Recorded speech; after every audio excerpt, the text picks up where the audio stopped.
2021년 높아져가는 물가로 아무리 노력을 해도 노동자의 삶이 나아지지 않아 모든 것을 포기한다는 뜻인 네이지안이 화제가 되었습니다. 네이지안에 이어 2022년 새로운 신조어 룬이란 무엇인지 저와 같이 알아보시죠.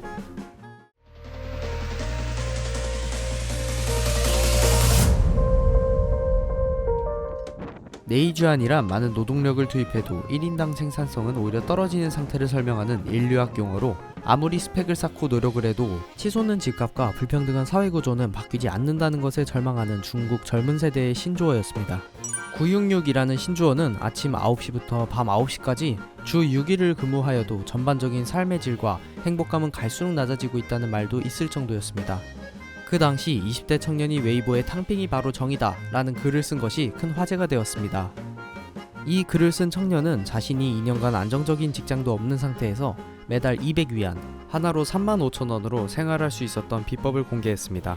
집에서 매일 두 끼만 먹고 낚시, 산책 등 돈이 안 드는 여가 활동만 하며 돈이 떨어지면 저장성의 영화 촬영소에 가서 엑스트라로 한 번 출연한 뒤 그 돈으로 몇 달간 같은 방식으로 사는 것이라고 말하였습니다.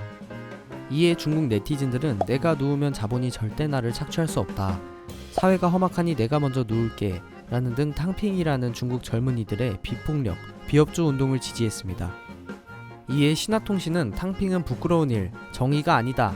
라는 제목의 기사를 만들고 어려움을 직면할 때마다 탕핑을 선택하면 도대체 인생을 어떻게 바꿀 수 있겠냐 라고 질문을 하며 탕핑족은 부모님들에게 미안해해야 하고 열심히 일하는 납세자들에게도 미안해해야 한다고 비판하였습니다.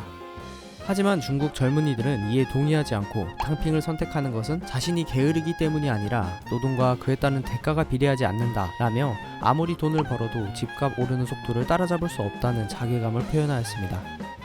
네이지안과 탕핑은 90년생과 00년생들이 일상적으로 입에 달고 사는 말이 되었습니다.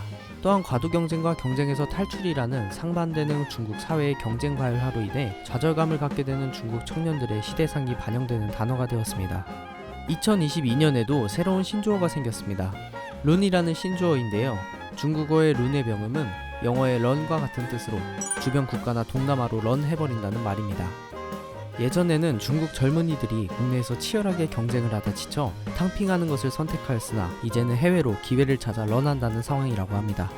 중국 국가는 탕핑을 막기 위해 여러가지 노력을 하고 있는데요. 사교육 시장에 철퇴를 가하여 의무 교육 과정에 국어, 영어, 수학 등 주요 교과목을 가르치는 사교육 업체 설립을 금지하고 기존 학원은 모두 비영리 기관으로 전환하도록 하였습니다. 그리고 오후 9시 이후 온라인 강의도 차단하여 사교육 금지로 학부모들의 불필요한 경쟁을 줄여 저출산 문제도 해결하려 하고 있습니다.